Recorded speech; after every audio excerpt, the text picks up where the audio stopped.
Motivated reasoning, interesting concept. I've always had an interest in motivation.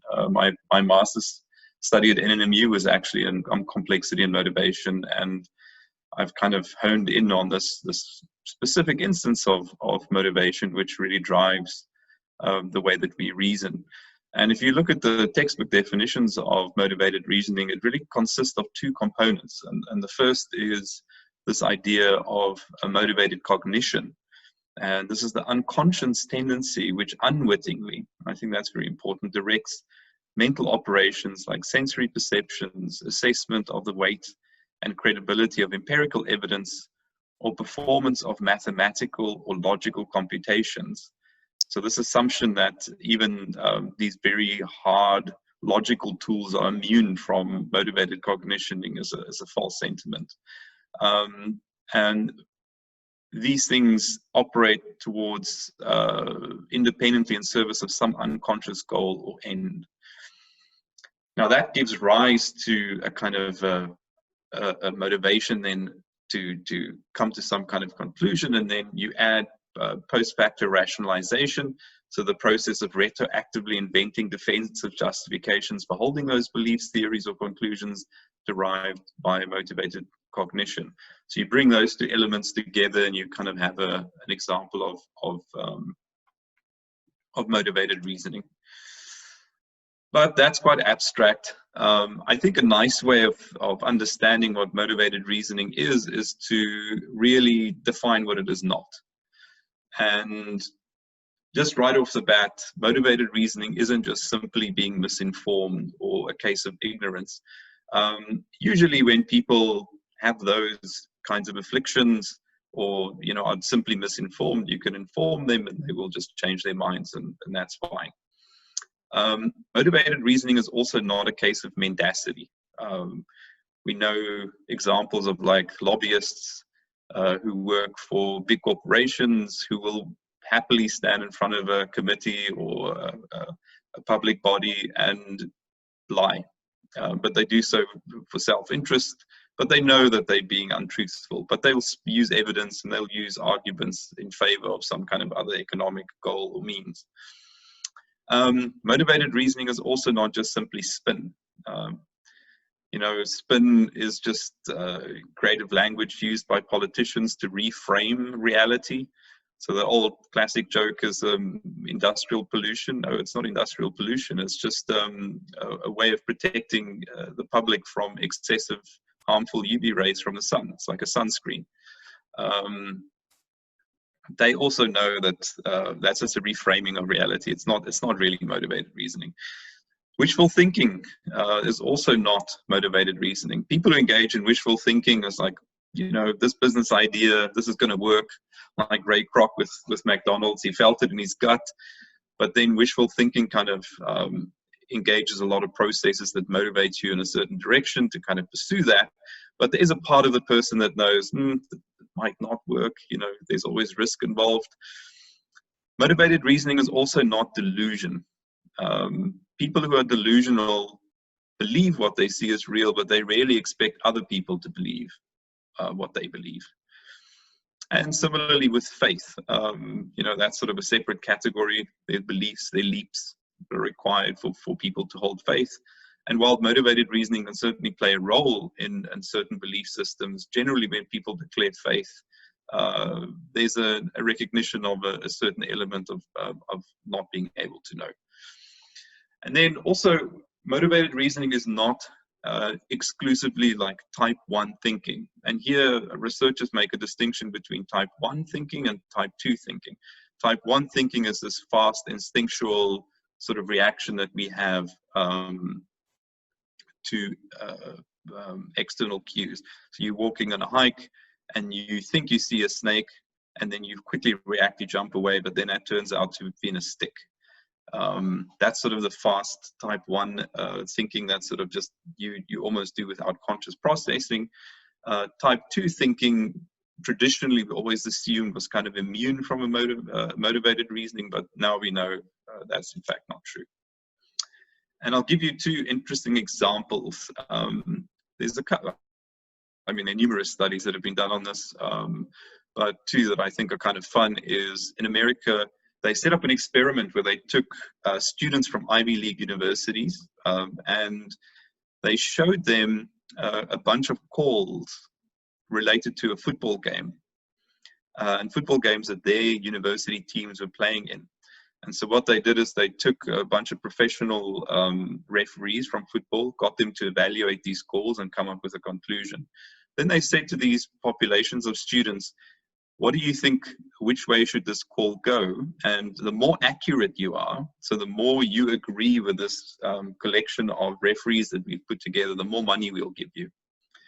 And inevitably, people would look at these calls and they would all tend to favor calls that favored their own university teams. So there's some kind of bias that's implicit there, even though there was a strong rational incentive for them to be accurate, and they were given an accuracy incentive, their affiliation to a certain institution still overrode, and they could come up with justifications why a call should tend to go for their institution. Now I can hear you saying like, oh, Anton, that sounds pretty subjective. I mean, it's people just looking at, videotapes of football games. That doesn't sound very convincing. And people weren't exactly using sophisticated tools. They were just looking at this. Well, researchers are kind of aware of these limitations. So additional studies have been done. And for instance, in America, they've recently done studies on more sophisticated tools and motivated reasonings. In fact, they took students and people who had very high numeracy skills, so folks who studied statistics, mathematics, and they gave them data sets, large data sets, and they said, okay, this data set has to do with something neutral, like swimming pools and drownings, things like that. Now come up with a conclusion that this data would give you. And then they gave them, what they told them was a separate and different data set, but it was in fact exactly the same data set. And they said, oh, this has to do with gun deaths and the situation around gun rights and gun ownership in the US. And surprisingly, these sophisticated individuals would come up with very different conclusions using the exact same data set along ideological lines, either being pro ownership of guns, claiming they're more safe than they really are, or opposite. And this is with exactly the same data, with exactly the same tools at their disposal. And when you ask them afterwards, they would have told you that they thought that they were being quite reasonable in their assessments. So motivated reasoning is when those motivated to arrive at a particular conclusion genuinely attempts to be rational and to construct a truthful justification of their desired conclusion that would persuade a dispassionate observer. So it's not just something that you're doing for yourself. You're actually doing this because you want to make sense of this, but you also want to make sense of this for others. And it's important that somebody else could also believe this, so it's not delusion. But why? Why would we engage in motivated reasoning? It seems so counterintuitive. Surely we're concerned with truth and accuracy. Well, there are a couple of reasons. The first is that reasoning is not disembodied. The mind is a direct consequence of the brain and the body. So reasoning is never disembodied.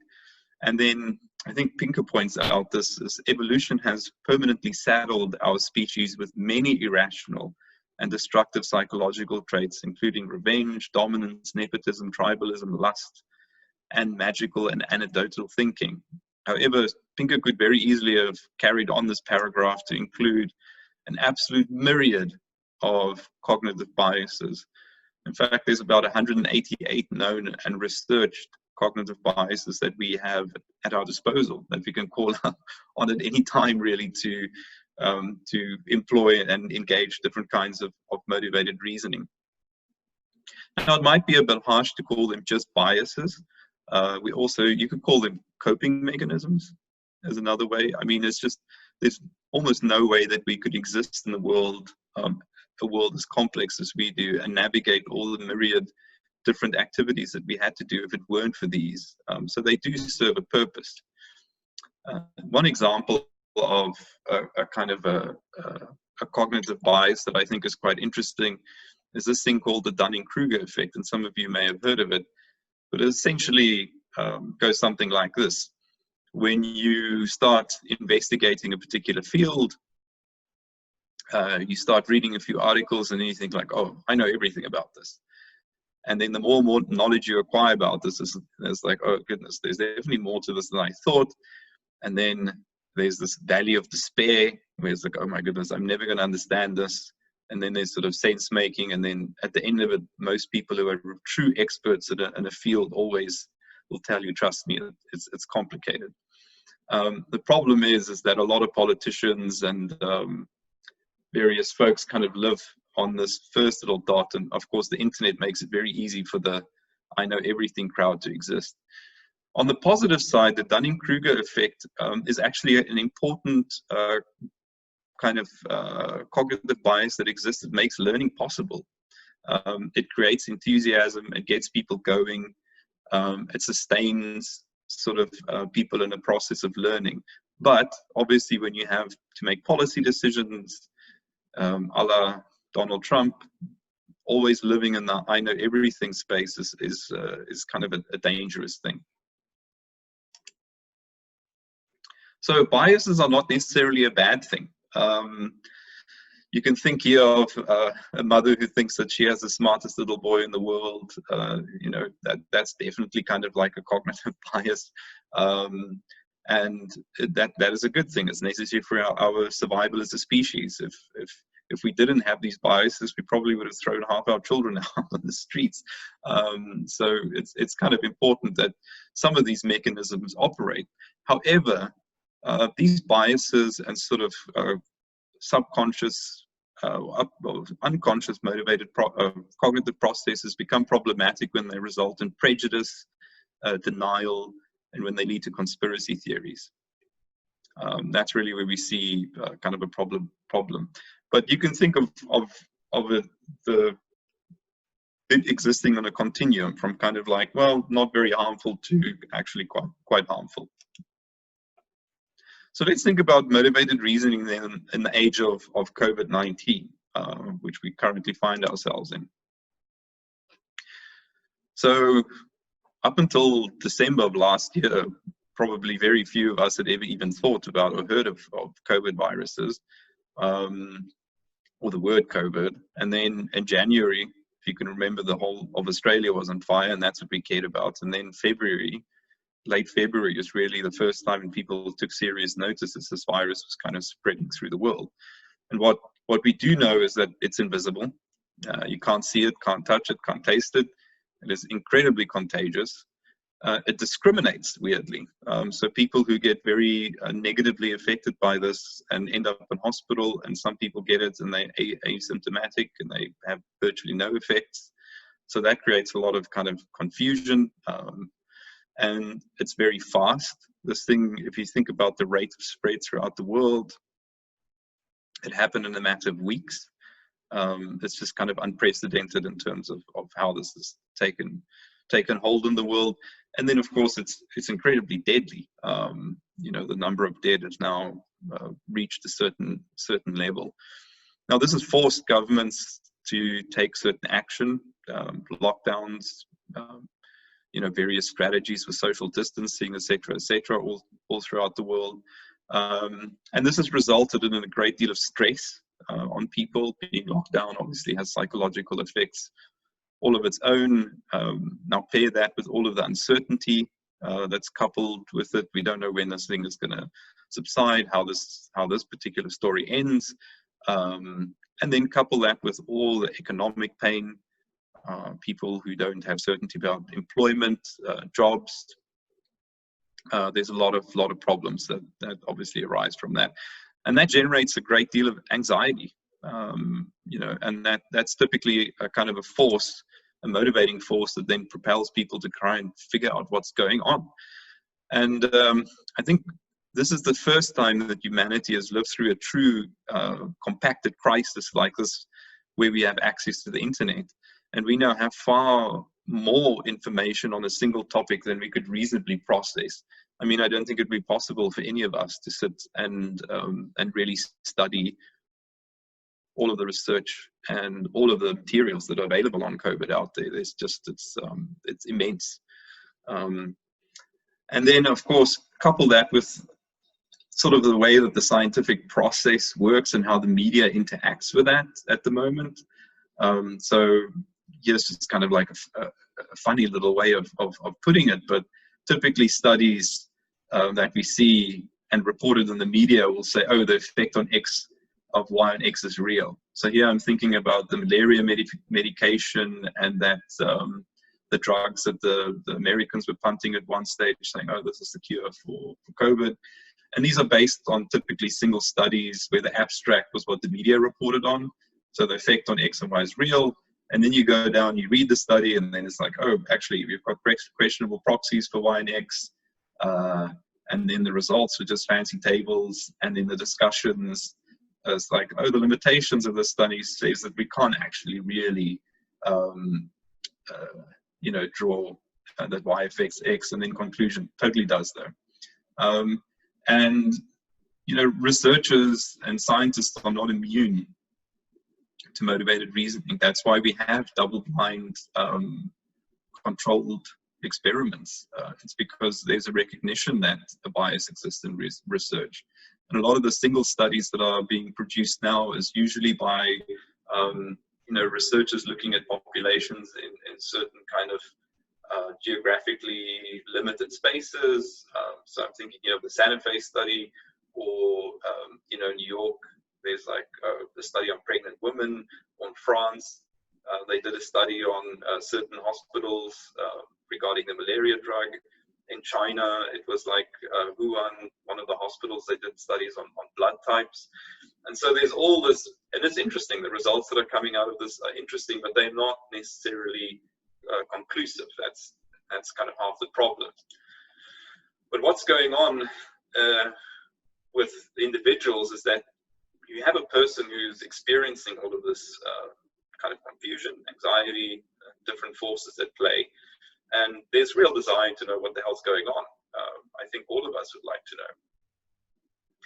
But underlying all of this is sort of unconscious motives. So we have a desire to make sense of things. That is inherent in almost all humans. We've got self-preservation sort of motives. We have a great motive to act autonomously and have agency. We have motives that sort of drive us for in-group protection. So there's a variety of sort of motives that are percolating under us that want us to kind of leap into action and sort of make sense of this problem. Now layer our biology and our conditioning over that. Human beings are wired differently. We're not all exactly the same. We rely on different parts of our brain for the same kind of problem solving, and that kind of leads to different conclusions. We also have different learning. We have different methods at our disposal.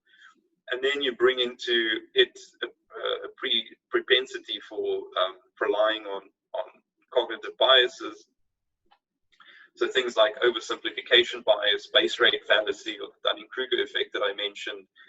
And then you also just get a sample of information that you're gathering through the internet, through tailored algorithms and social media, the kind of typical echo chambers that we have. And then you start getting kind of different views on what this thing is, and also what it is that policymakers should be doing about it. And so this is kind of a natural thing. I don't think it's, it's not something we shouldn't expect. It's more or less something that we should have expected to happen. So what can we do about motivated reasoning? Well, I can tell you what won't help. There's kind of like a fallacy that thinks that, motivated reasoning, if you're smart enough, you can think your way out of this. And that intelligence is really something that gives you kind of immunity against this. That is not true. In fact, I find quite the opposite.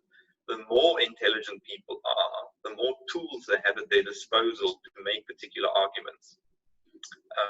And this is really problematic because it's very difficult to argue against somebody who's hyper intelligent about a position that they've taken in, because they've typically spent quite a lot of time filling in the gaps And yeah, you can think of people who perhaps hold very strange sort of religious convictions, who are very smart. They can justify it. They can do the mental gymnastics to kind of get around a lot of problems.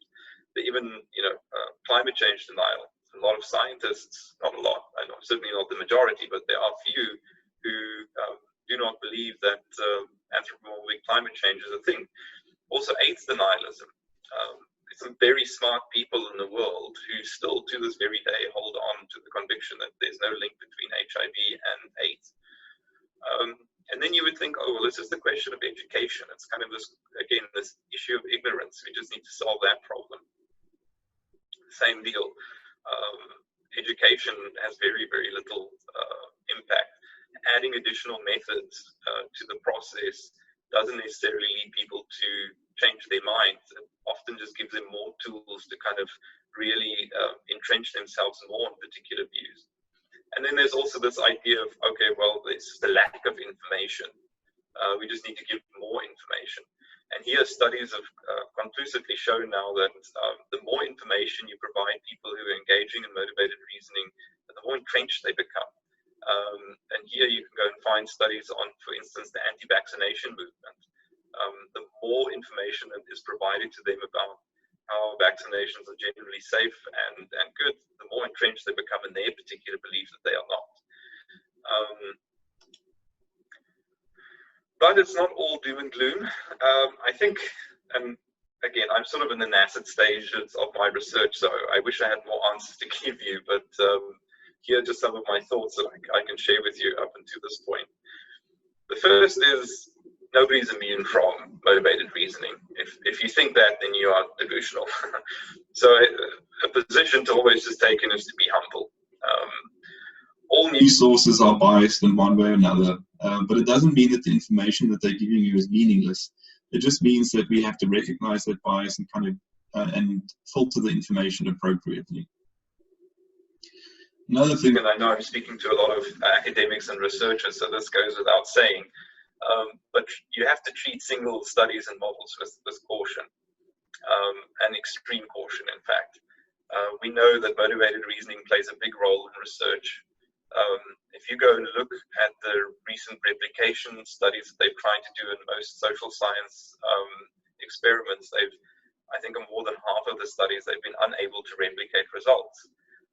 And that's because, people tend to unconsciously see patterns and find findings that they want to find. However, that doesn't mean that this invalidates science. Science has a self-correcting mechanism which sets us apart from other epistemic methods. Really, this idea of peer review, replication, falsifiability, meta-analysis, and eventual scientific consensus that gets us closer to the truth. And science is a collaborative enterprise, which actually, over the long run, helps to wash out motivated reasoning. However, this process takes time. And I think in the COVID age that we live now, where we don't feel like we have the luxury of time, it's going to take us probably 2 years to really get to grips with the real underlying mechanisms of this virus, how it works, potential cures and things like that. If you think back to the AIDS crisis, I mean, it took the scientific community almost 10 years to get to grips with what was really going on with HIV/AIDS. And there were lots of different theories going around, scientific theories about what was causing AIDS. Some people thought it was just a lifestyle thing attached to homosexuals and etc. And there was evidence presented to that effect, but science just takes time. And then one thing that I'll close off with this is to say that there is some positive research coming out, although I haven't dug into this in great depth, is that it's really important to remain curious. If you can kind of create a mindset of curiosity rather than a mindset of wanting to be right, and really hope for surprise, hope that the things that you understand and believe could potentially not be right, that's actually very good. So yes, there's a lot more I can say on this. I know I'm conscious of time. I've been speaking for almost 25 minutes, so I'm going to stop there. And then if anybody has any questions, you you are welcome to fire them my way. So I'm going to stop sharing my screen now. Okay, Anton, thanks so much. That was incredibly informative and interesting. And I'm not going to respond myself because I see at the moment, what I suggested is that you potentially put some questions up on chat. That will make it easier for me to see you. And then what I'll do is just open up the kind of the space to you. So I see that Gary has asked a question about base rate fallacy. So I'm going to put him on now. And just quickly also, Anton, would you mind sharing the slides with the group? Is that something we could do perhaps on our Google groups? I'm sure, yeah, would you mind sharing them? Yeah, no, that's not a problem. Happy Okay. to share. Happy to share. All right, fab. We'll try and find I think on our Google groups, potentially on our Facebook page. We'll work it out and we'll definitely share them with you. I see questions are coming in, so let me quickly just put Gary and I'll just go down the list one by one and take it from there. So if you have a burning question to ask, stick it on chat and I will respond. Okay, Gary. Anton, thank you. That was a great presentation. Very interesting. So I just wanted to know, in terms of base rate fallacy, you referred to it, but I didn't pick up what you mean by that. Yeah, I think let me leave it at that for this point in time. So I'm just while you were typing the question, I just typed it into Google so I can give you the definition there. But the base rate fallacy is really just this idea that you get general information about issues and you get specific information about issues. And we have a tendency to kind of prefer looking at specifics rather than general. And so we sort of discount general information more than we look at very kind of specific details. So yeah, that's about the extent of my knowledge on this specific bias. There's so many to kind of get familiar with. So I think, Jan, the next question is, what do you mean our brain wiring is not all the same? This is an area that I'm looking into more and more for my research. It's really attached to the field of neurobiology. And there's an assumption that our frontal cortexes, where most of our reasoning occurs the same way for everybody. But findings that we're seeing now emerge out of this field shows that that's actually not true, that we have two different parts of our frontal cortex, and it's the VM part and the DL part. And the VM part actually incorporates far more emotion in the way that we process information, and the DL part is sort of more the cold reasoning part of the brain. And people, through either conditioning or genetics, tend to rely on different parts of those brain to kind of draw conclusions on things. I hope that answers your question. There's obviously a lot more to it. It's also the interplay between the amygdala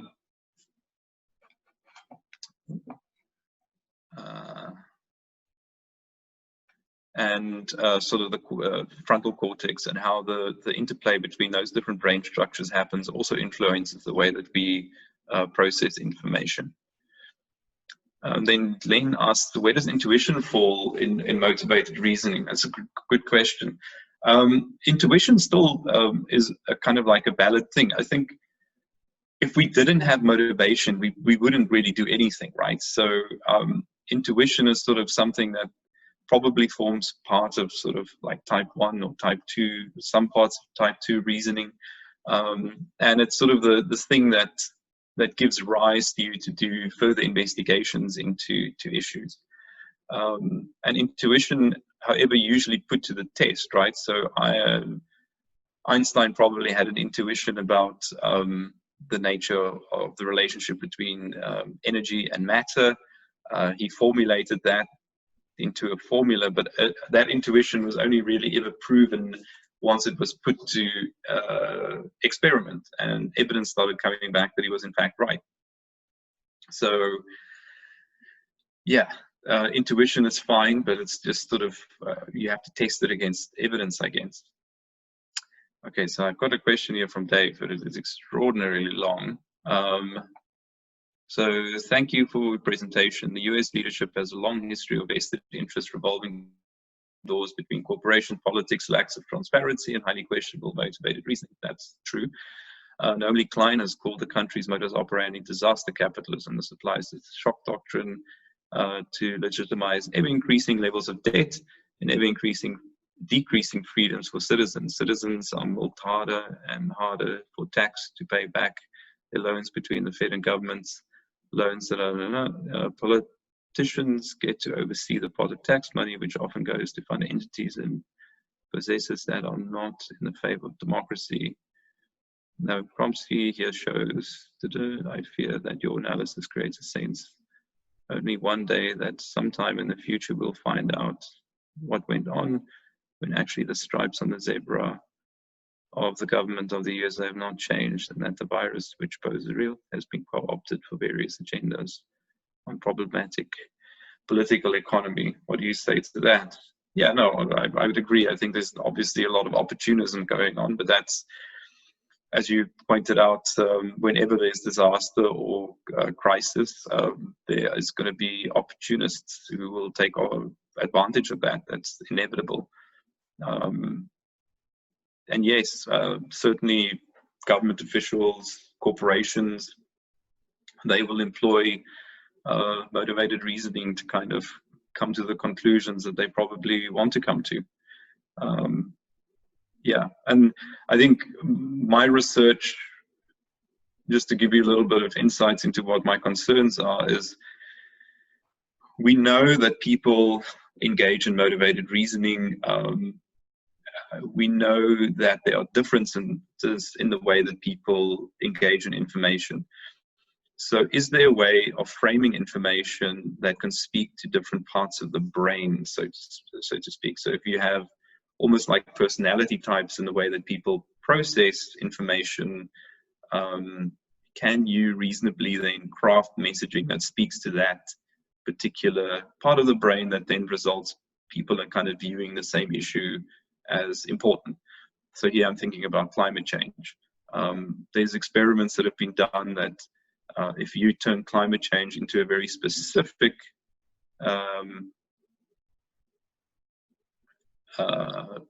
sort of concern for people at a regional level or local level, then they're far more likely to engage at specific, if they're kind of more conservative leaning. And there are other ways of addressing kind of more liberal arranged brains, if you like. Anyways, like I said, it's very kind of early on for me in my research, so don't have all the answers yet. Then I see Jan here's got a response that just says, surely not. I'm not sure if that's to me or... Janet on? Sorry to interrupt you, but can I ask Janet to actually chat? Can we do that? Yeah, sure. So my response was to you, Anton, not to David Patoya's comment. I just don't buy this idea that different brains are wired differently. I mean, we all know, people in a certain environment, in a certain political context, are influenced in a certain way and so on. I don't think it's to do with brain wiring. I think our brains are wired the same way. So, everybody has the capacity for reason and for understanding information. What information you get access to and what your ideological background is, or how your parents have conditioned you, or whatever, whether your parents were always Republicans or something like that, that's quite obvious. It doesn't mean your brain is wired differently from somebody else's brain. Anyway, I don't know anything about the psychology. I'm just like responding from the point of view of social science, like how we understand how ideology, sure. How people think. No, it's very interesting that you raised that, because I mean, a simple illustration of this differences in brain wiring is, if it were true that our political ideological leanings were independent from our brain wiring, then it would be independent from any kind of things that we could measure in the brain. So for instance, if you take personality inventories and the Oceans model, you find a propensity that people that are very high in conscientiousness tend to have more conservative political leanings. People who have a high propensity to openness on experience tend to have more liberal political leanings. And so these are correlates that we can see. And personality is a half an artifact of genetics, and it's half an artifact of sort of your environment. And it is true that for the most case, you know, what your parents have as a political leaning is something that you will adopt. But I can also think of a lot of counterexamples where children have conservative parents, but they themselves are quite liberal. And that really, there's more afoot than just saying that it's purely an environmental thing. There's definitely a genetic component, and there's a lot of evidence that is stacking up in favor of this argument. So can I ask, I mean, does that apply to nationalities or races or genders? You know, I mean, you've got to generalize and say, well, all Chinese people are innately, genetically subservient to authority or something like that. I don't think you can come to that conclusion. No, absolutely not.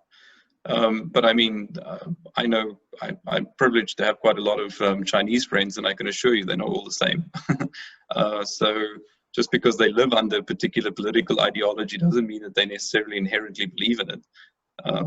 And yeah.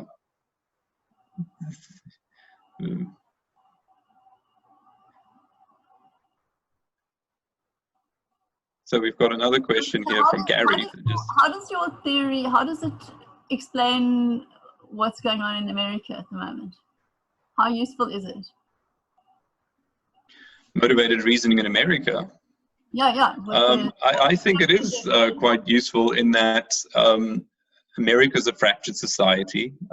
Their social media and their mainstream media spaces have fractured into kind of ideological echo chambers. And so people are engaging in a kind of like a form of tribalism, in-group protection, if you like, where conservatives will come out to bat for conservatives and liberals will come out to bat for liberals. And this fracturing obviously is also fed by outside forces like Russia. And so motivated reasoning is definitely afoot in a lot of the issues that are being seen in America.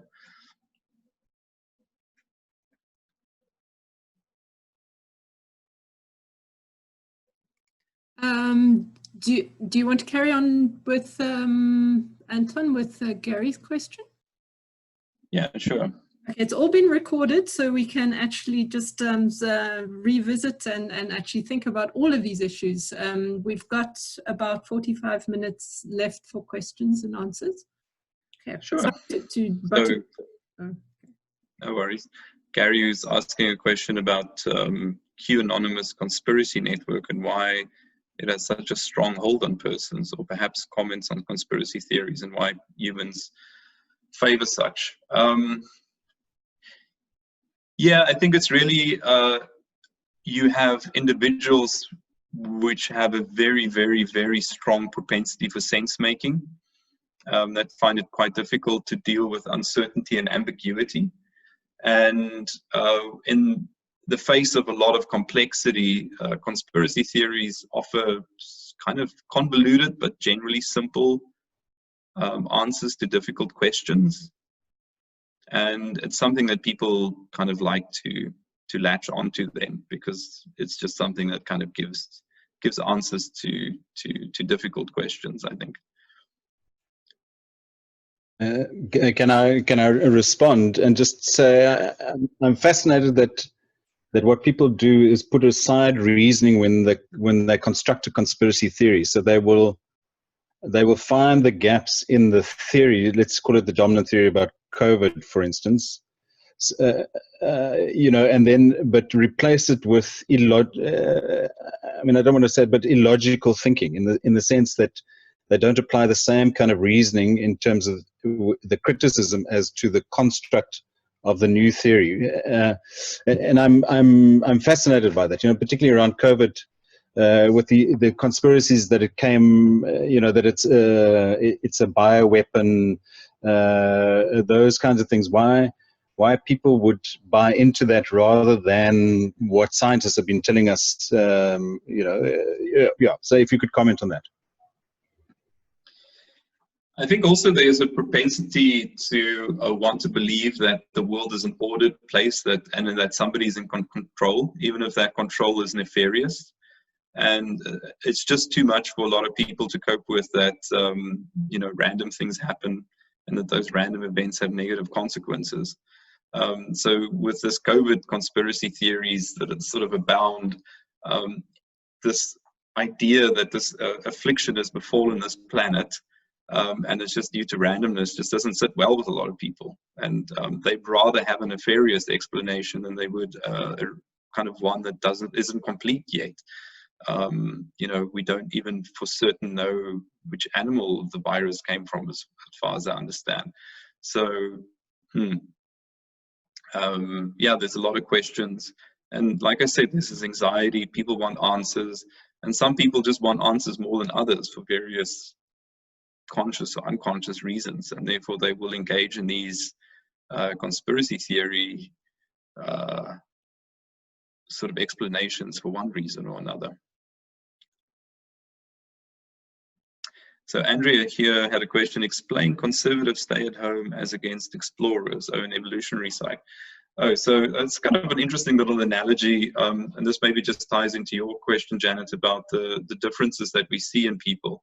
There is a theory in evolutionary psychology that there are two basic differences in our wiring, our brain wiring, and the one it has to do with our risk propensity. And you have some people who are far more willing to take risks. And if you think back in the days when we were still sort of, traipsing around in caves and doing the hunter-gatherer thing, risk takers would leave the cave. They will want to see what's on the other side of the mountain. Some of those guys wouldn't come back. But that's something that helps sort of move us out and move us beyond places where we needed to be. And then you have the kind of the conservatives, the stay-at-homes. They are the ones who want to kind of make sure that there's security and safety. And so this idea that there's sort of almost like a normal distribution of risk propensity in any kind of population group, which both helps us kind of remain safe and secure, and kind of brings about conservative ideas of traditionalism and security, versus people with high risk propensities who want to see change, who want to see progress, but also willing to do so in the face of taking risks. So yeah, that's just like sort of something that helps explain this difference in how we process information and risk and evidence and things like that. So Gary's, how do we know what is a conspiracy theory and what is not? Thanks, that's a great insight, the insecurity of chance and incomplete explanation. Yeah, that's a good question. I think, as I mentioned earlier, the only epistemic system that I can think of that creates some kind of immunity against motivated reasoning is scientific consensus. Not a scientific study, not an individual or even a group of scientists in a particular institution. It is consensus. So I'm fairly confident that anthropomorphic climate change isn't a conspiracy theory, because there is a very large, long-established, global, multifaceted, multinational, multi-institutional consensus about anthropomorphic climate change. So I think you can rely on that evidence to say that, yeah, this is unlikely to be a conspiracy theory. Similarly, you can look at the HIV/AIDS situation, and there's a lot of conspiracy theories around that. There's now a long established body of evidence that you can look at that would dispel any of this. But until you have that, and that kind of takes time to build up such a large consensus, it is hard to say But generally, when people do very big leaps of reasoning, and for me, it comes with just hubris and arrogance and confidence. When people start speaking about things that seem surprising and unlikely with a huge amount of confidence, then that sort of alarm bells start going off and going, I don't know, you can't say that with this degree of confidence. And yeah, also in conspiracy theories, people have to construct these very elaborate kind of structures, knowledge structures and sort of logic structures in order to make things work, instead of just acknowledging that they don't know and that uncertainty is just a part of life. So when you start seeing that level of complicatedness in a theory, then that's really difficult. So how do we check motivated reasoning in our, check ourselves for motivated reasoning? Like I said, nobody's immune to motivated reasoning. And I think everybody has a propensity for it. And like I said, it's something that actually can be useful, and has served a very important evolutionary function for us. But it can become problematic. And yeah, I wish I had a good answer for you, Andrea, in terms of how you can check yourself for motivated reasoning. Like I said, the first, I think, most important principle is just to remain humble, and to be aware that no matter what information sources you are relying on, there's likely going to be an element of bias in them, and to be aware of that. And then, yes, if not to fall prey to the temptation to look at single studies that are reported in the media, and if you feel there's sort of almost like an emotive response, that feeling in your stomach when you read an article and go, yes, that's it, that's the answer, it likely isn't. So yeah, just be aware of when something feels good, doesn't mean it's necessarily right. And there's lots of interesting studies about that as well. So if you ask a conservative or liberal person to spend 15 minutes listening to an opposition position to their own ideological beliefs, they rate it as almost as being as painful as having a tooth extracted. This is an experiment that came out quite recently.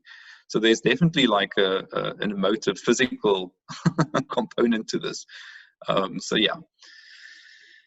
Ethan, there's a nice link that somebody can go and look up on conspiracy theories. Thank you, Ethan. Are there any other questions?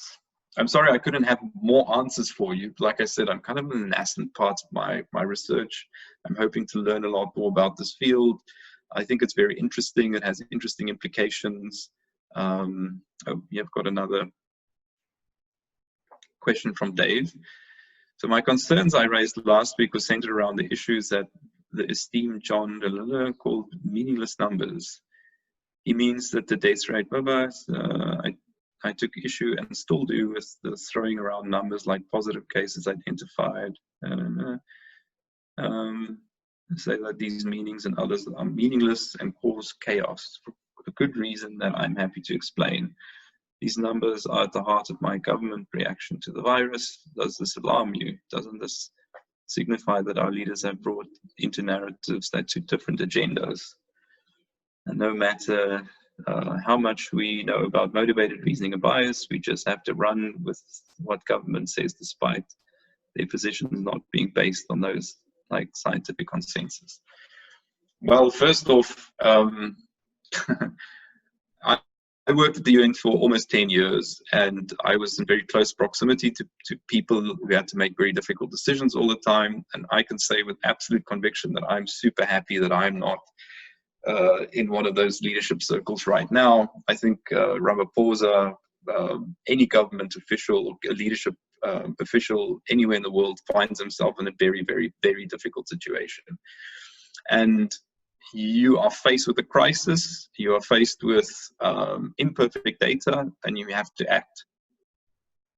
And yes, I'm pretty sure that in rare instances there are opportunists out there. There are governments that are going to use this as a way of increasing unnecessary and unwarranted surveillance. I can see that, this is being used in the US for various nefarious kind of agendas.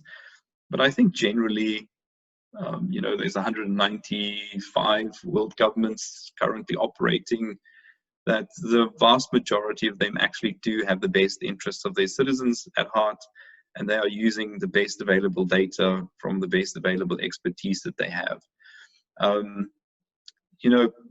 It's easy for us who are not very familiar with this area, to kind of go on the net and we look at our numbers and we start looking at opposing views on this and go, oh, this is right or this is wrong. And I honestly can't say that, but that doesn't mean that the people who have spent the last 25, 30 years in the field of epidemiology and are really familiar with this come to the same conclusions that I do. And so I generally trust that in most cases, governments are relying on the expertise of people with decades worth of experience in this area that can make some sense of what's going on. And obviously, mistakes are going to be made because of the speed at which things need to happen. In fact, I think we can point to probably 5 or 6 mistakes that have happened just here in South Africa in terms of inconsistent communications and things like that. Personally, I'm willing to cut governments a bit of slack, because having been on the other side of this, I know how difficult and hard this situation is. And yes, maybe in 10 years' time, we'll look back and we'll say, oh, these decisions were terrible decisions. But, that's what we have at our disposal, and what these poor, unfortunate people have to use to make decisions. So yeah, I hope that kind of answers your question. Any other questions? Yeah, sorry, Anton, we are running out of time. We've got 1 minute. So unless there's somebody with an absolutely burning question that leap into it now, I think maybe we could finish off. I think it's been absolutely informative, and I just want to take this opportunity to thank you. In fact, I'm now not letting anyone leap in, or am I? Is there anyone who's absolutely desperate to say something? Type fast. Okay. All right. So I just want to thank you very much for very informative, interesting, stimulating presentation. I'm very glad to have these conversations with you. And there's one thing that I would like to do just, and I'm sorry, this is a little bit kind of off topic, but I want to congratulate Hashila for her birthday on Monday. So she says, she's saying, shush, shush, shush, don't. However, I just want to say that this is a birthday that should have had a massive celebration. And as soon as we can, we're going to force her into a massive party. But I just want to congratulate her a little bit more publicly than, just saying sort of, hi, happy birthday, Hashila. So, yes, okay, sorry, I know it's pushing us right off into a weird kind of tangent, but I want to thank Anton, and I want to say happy birthday to Hashila. And maybe just get her on just to see her face. Okay, I'm going off.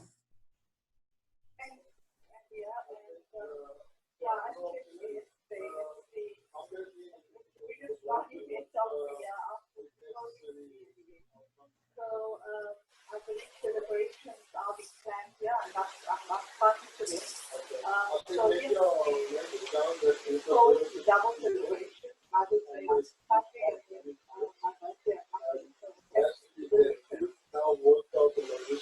okay.